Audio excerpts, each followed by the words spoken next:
Page 28. Question 24. Discuss the importance of the first scene of the play, The Rivals. Show in this connection how the first act completes the exposition of the drama. Answer. The first scene is dramatically useful as a necessary part of the exposition. Instead of introducing the principal characters in the opening scene, Sheridan brings in minor characters, mainly servants who are not necessary to the main action of the drama, but who play an important part as retailers of information and commentators on the doings and behavior of their masters and mistresses. From the conversation between Fagg, Captain Absolute's servant, and Thomas, Sir Anthony's coachman, we are introduced to the main dramatic action. We know that the young captain is the same person as Ensign Beverley, and is in Bath under the assumed name to court and win Lady Lydia Languish, quote, a lady of very singular taste, unquote. They are as attached to each other as a pair of pigeons. The lady is rich and waywardly romantic, but there is an old tough aunt, Mrs. Malaprop, in the way.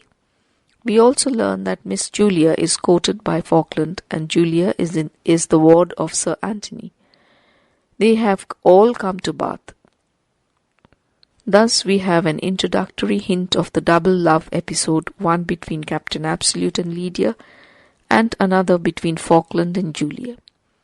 We also look forward to some complication in the love episode between Lydia and Captain Absolute, for the double reason that Absolute's father, Sir Anthony, will stare to see the captain here, that is within quotes, and the old aunt is proverbially a person to stand in the way of her young niece's romance. Likewise, from the conversation, we are in possession of the essential elements of the important characters. Sir Anthony Absolute is, quote, absolute indeed, hasty in everything, or it would not be Sir Anthony Absolute, unquote. The girl Lydia is, quote, a lady of very singular taste, unquote, preferring for her romantic love a poor ensign to an heir to a rich fortune. The old aunt is, quote, tough. The first scene also gives some pictures of Bath in the heyday of its popularity. Fagg, who apes the manners and fashions of his superiors, gives a description of what they do in that gay town of idle holiday makers, lounging, walking in the parades, dancing, etc., and drinking spring waters at the pump room occupy the long leisures of the visitors. Besides, Pew Nash's hard regulation that there should be no amusement after 11 is also hinted at. Besides this, the interesting talk about the fashion of wig-wearing casts a sidelight on the manners of the age. Wig-wearing was just going out of fashion, but the lower stratum in the society would stick to it. Thus the first scene provides necessary information about the characters, situations, and the locale of the play. The second scene of the first act introduces to us the main characters and their ways. Lydia has got up a lover's quarrel with Beverley. Mrs. Malaprop and Sir Anthony discuss a match between Lydia and Captain Absolute. In the course of conversation, Mrs. Malaprop indicates that she is engaged in an intrigue of her own. From Lucy's soliloquy, we know that she did not deliver Acres's letter, and she has deceived Sir Lucius Otrigger. The first act completes exposition of the drama. We know the characters and their intrigues. Question 25. Sheridan's first impulse towards dramatic writing was always satiric. This is within quotes. Discuss the rivals as a satiric portraiture of society. Answer. In writing The Rivals for the stage, Sheridan deliberately went back to the Restoration comedy of manners, sparkling with wit and humour, in which a satirical portraiture of the society was the guiding inspiration.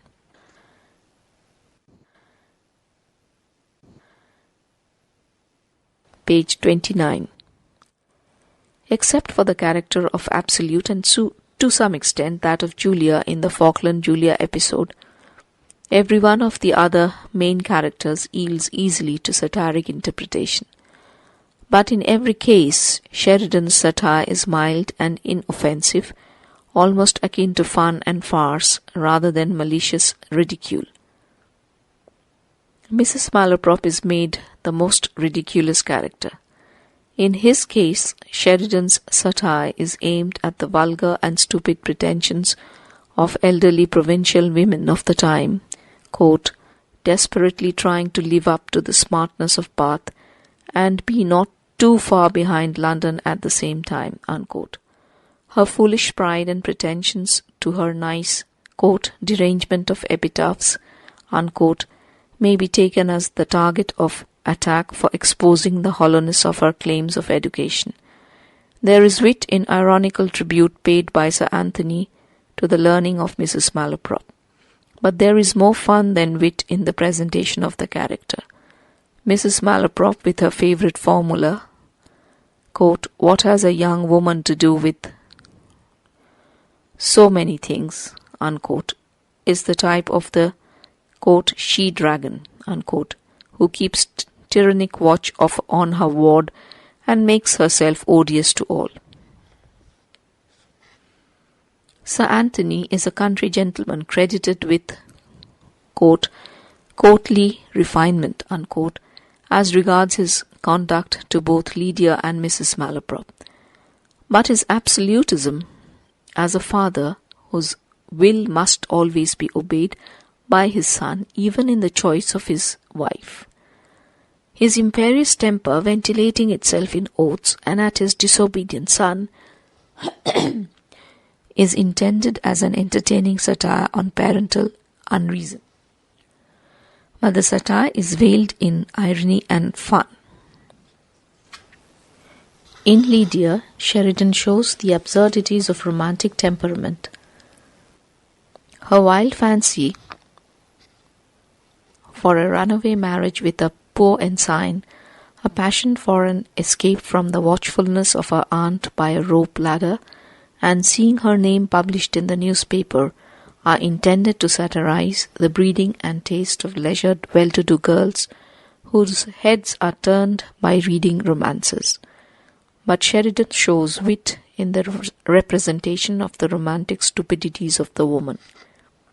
Sir Lucius, with his quarrelsome bullying Irish temperament, is another object of satire attack.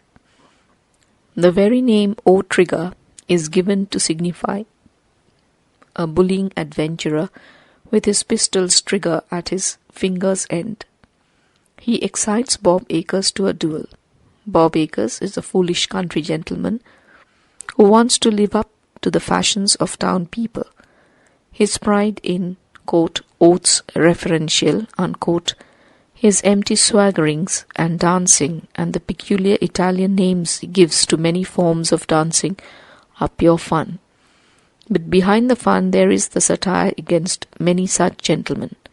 Falkland, with his sentimental effusions, is another object of ridicule. Thus Sheridan shows his skill in presenting satiric portraitures in the drama, but the satire in every case is veiled in wit and fun.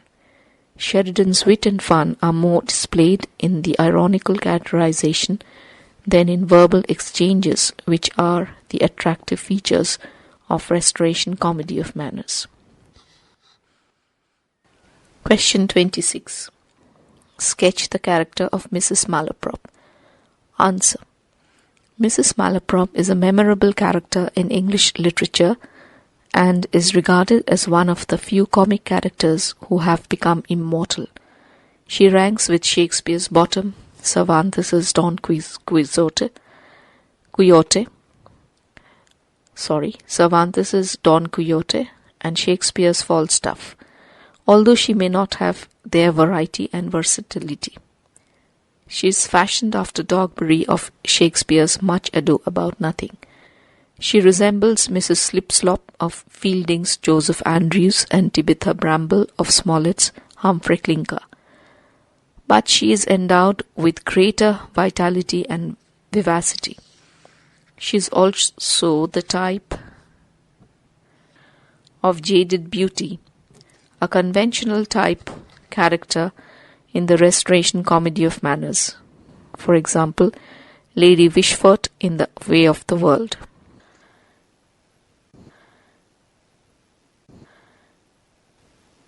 Page 30. Mrs. Malaprop is a woman of 50 and is still fond of beautifying herself. She is dressed gorgeously in lace and frills. She still thinks of love and marriage and carries on love intrigue with the Irish Lucius under the poetic name of Delia. Quote, she is indeed the provincial woman desperately trying to live up to the smartness of Bath.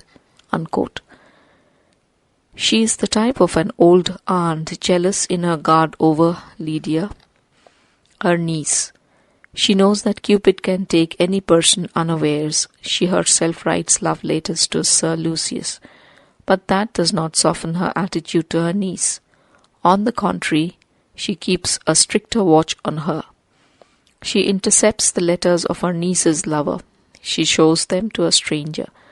She declares that she writes love letters under the name of Delia. She tells her reluctant lover, quote, when you are more sensible of my benignity, perhaps I may be brought to encourage your addresses. Unquote. The chief source of fun in the character of Mrs. Malaprop is her vanity. Her self-esteem and her self-assuredness is tremendous. She is complacent about her accomplishments. She parades her learning and uses wrong, high-flown words in order to show off her learning.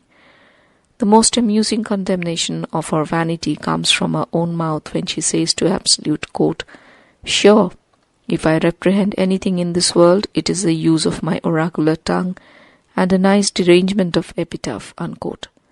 Here she uses, quote, reprehend for apprehend, oracular for vernacular, derangement for arrangement. She calls up an impressive word to express her simple views. She uses such expressions as pineapple of politeness. This is within quote. Within for pinnacle, Pinnacle,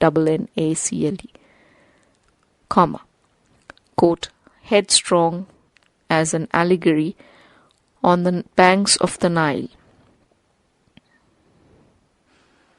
In brackets, alligator.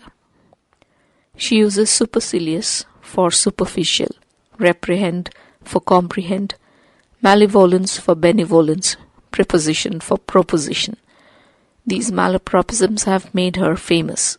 Her vanity is evident from her boastful use of these wrong words. She is completely indifferent to what others are thinking of her. This contrast between what she pretends to be and what she really is makes her ridiculous. It is this vanity that leads to her many contradictions which heighten the comic interest of her character. She has a high opinion of female education, but her own education is faulty. She affects aristocratic manners, but she is so coarse as to intercept the letters of her niece's love and show them to a stranger. She does not have any indelicacy in encouraging the addresses of her reluctant lover. Her audacious manner and imperious attitude come from her vanity, but the contrast between her vanity and ignorance, between her pretensions and what she really is, between her apparent aristocracy and real stupidity, makes her ridiculous character. The comic characters live in their own worlds, created by their smug self-complacency. They are completely indifferent to what others think of them. It is their smugness and self-assuredness that make them comic. The comic characters are pathetic too. Mrs. Malaprop is befooled by Captain Absolute. Her niece flouts her authority. Her ultimate discomfiture, when no one is there to accept her, is indeed pathetic. It is unkind of Captain Absolute to call her, quote, a weather-beaten she-dragon, unquote. The complacent nod of her head, the smile on her face, her delightful self-satisfaction and confidence in her, quote, parts of speech, unquote, have nothing repulsive in them. She is not unkind to Lydia, although the minx deserves it. She smiles upon us still in many a watering place, large, gracious, proud of her conversational powers, always a delightful figure to meet with.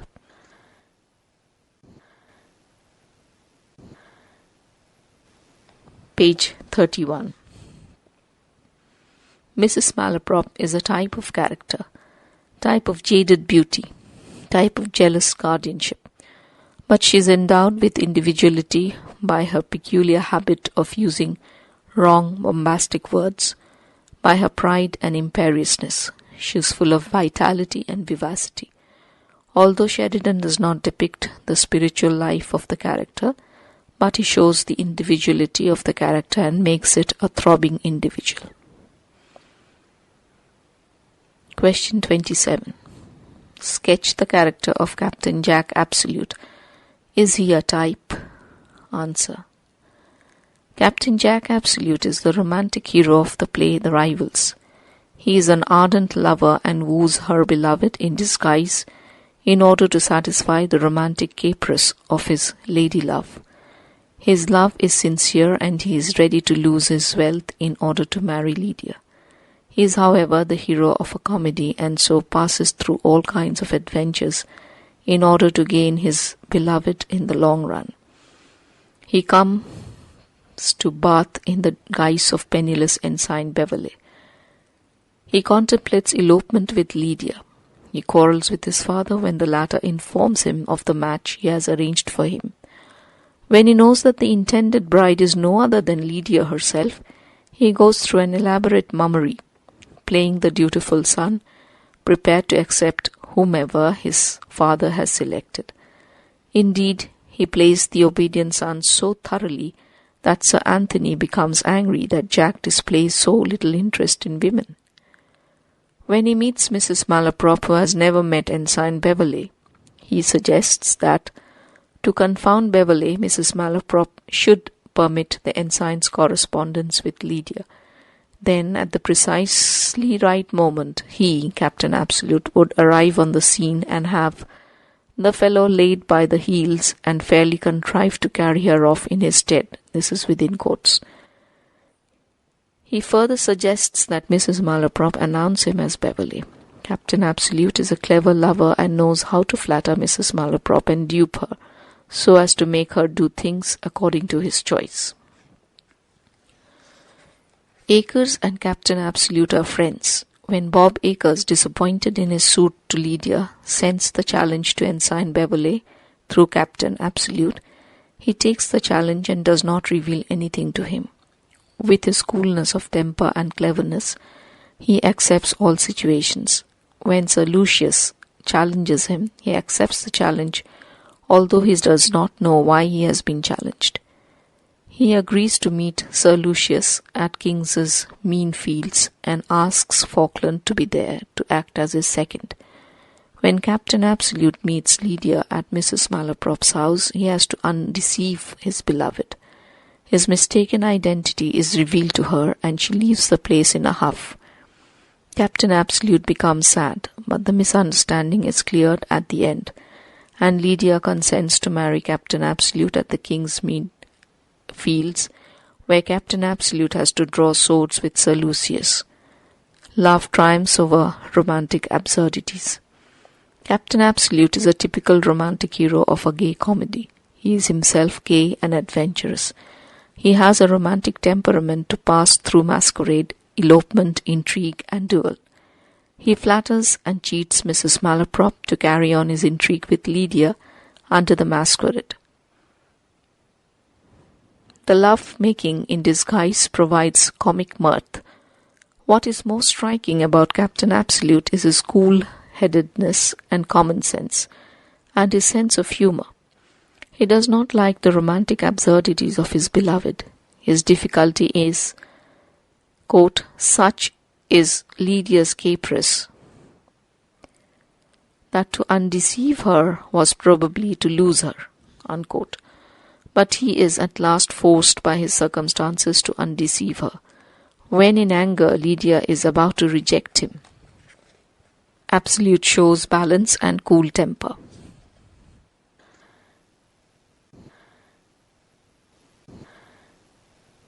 Page 32. When Lydia throws his picture at him, he replies, quote, nay, nay, madam, we will not differ as to that, unquote. He retains sufficient coolness and reads to himself a lecture on the beauty of the picture. With his sense of humour, he also enjoys the sentimental absurdities in the character of his friend Falkland. Captain Absolute is a typical hero of romantic comedy, but is endowed with individual traits like coolness of temper and sense of humour. He shines as an individual because of his love of adventure and intrigues. He is a vivacious character who provides much comic mirth through his masquerade and his many adventures for the sake of love. Question 28. Sketch the character of Falkland. Show how he acts as a foil to Captain Absolute. Answer. Falkland is drawn as a hero of the sentimental comedy. Like Captain Absolute, he is an ardent lover, but he is the type of character who carries doubts, fears, hopes, wishes, and all the flimsy furniture of a country Mrs. Brain, unquote. Love makes him morbid and indulges in all kinds of sentimental absurdities. Lucia comments on him on the following manner, quote, he is too proud, too noble to be jealous. If he is captious, 'tis without dissembling. If fretful, without rudeness. He is negligent of the little duties expected from a lover. His affection is ardent and sincere, and it engrosses his whole soul. He expects every thought and emotion of his mistress to move in unison with his. He still suspects that he is not loved enough, unquote. Julia, who is ardently attached to Falkland, feels that his, quote, imperfections arise from the ardour of his attachment. But Falkland is depicted as a sentimental lover. His mind is full of obsessions, doubts, and fears about his beloved. Quote, I fear for her spirits, her health, her life. My absence may fret her. Her anxiety for my return, her fears for me may oppress her gentle temper.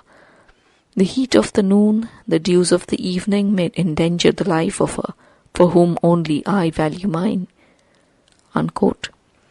Through these sentimental effusions, Sheridan makes fun of the character who is obsessed with the thought of his beloved and thinks of possible dangers to her life.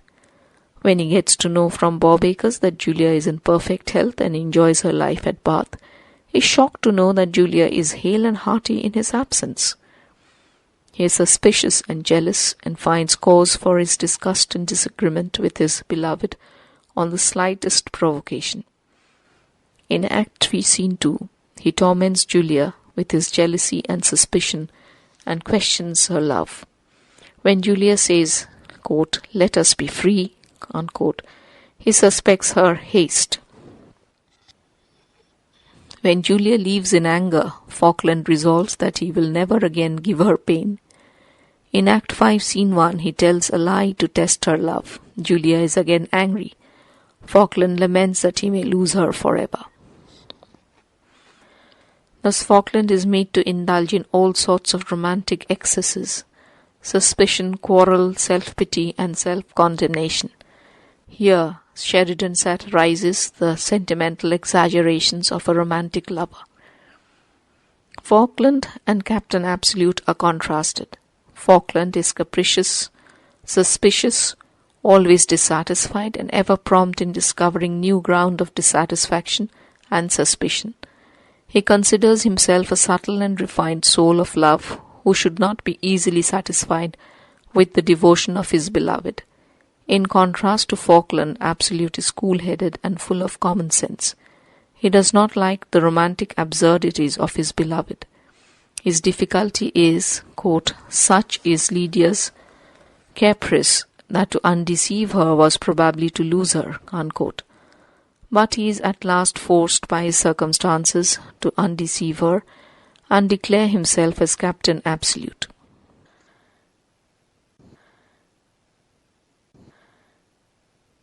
Page 33. When in anger, Lydia is about to reject him, Absolute shows a temper which is just the opposite of Falkland's in similar situation with Julia. As Lydia throws his picture at him, he replies, "Nay, nay, madam, we will not differ as to that." He retains sufficient coolness and reads to himself a lecture on the beauty of the picture. But in a similar situation, Falkland curses himself as a fool, a barbarian who has thrown away a precious jewel. He yields to sentimental effusions, blaming love as tormentor and fiend who, quote, urges sensibility to madness, unquote. Moreover, Falkland has no sense of humour. But Absolute has that sense of humour which sustains him through the romantic absurdities of his beloved and through the many mishaps which come to him. He also enjoys the absurdities of his friend, though he sympathizes with him in his self-created unhappiness. Question 29. Compare and contrast Falkland with Captain Absolute. Answer. See answer to question 28, last part. Question 30. Sketch the character of Lydia Languish. Answer. Lydia Languish is the heroine of the comedy The Rivals. Her character has resemblances to Coleman's Polly Honeycomb, to Biddy Tipkin in Steele's Tender Husband, to Lydia Bramble in Smollett's Humphrey Clinker. She has been fashioned as the typical heroine of sentimental literature with all the romantic absurdities stuffed in her brain. Sheridan's purpose is to make fun of the sentimental heroine. Lydia Languish's name suggests her basic nature. She languishes in love and luxury. She is a regular reader of the sentimental novels borrowed from the libraries. Her head is turned by this sentimental stuff and she lives in a world of make-believe. She rejects the real and loves to live in her own world of dreams and fantasy. But this world of dreams and fantasy is created out of the sentimental stuff that she reads in novels and romances. Here is the point of satire by the dramatist. As a matter of fact, she is a satirical portrait. She hates the conventional marriage with a rich man by a parish priest and prefers a runaway marriage with a poor penniless ensign. She dreams of love in a hut. Lydia is an heiress endowed with wealth and good look. She will lose all her money if she marries without the consent of her aunt, Mrs. Malaprop. Led by her romantic disposition, she wants to defy her aunt and lose her money in order to enjoy love in poverty and misery. She would run away with a half-pay ensign rather than get married by a fat priest in the presence of dull onlookers. Quarrels are the spice of love, and so she writes a letter to Beverley charging him of unfaithfulness and thus picks a quarrel. When Ensign Beverley is revealed as Captain Absolute, she gets a rude shock of disappointment. Here romantic notion of love comes out from the way in which she gives vent to her disappointment when she visits her friend Julia. Quote, "There had I projected one of the most sentimental elopements, so becoming a disguise, so amiable a ladder of ropes, such paragraphs in the newspapers. Oh, I shall die with disappointment." Unquote. She throws away the photograph of Beverley and indulges in all kinds of hysterics to give vent to her shock of disappointment. But her love is real and ardent. She throws away his photograph but cannot dismiss him from her heart. She runs to the duel scene and offers her hand to Captain Absolute, who is no more Beverley of her dreams.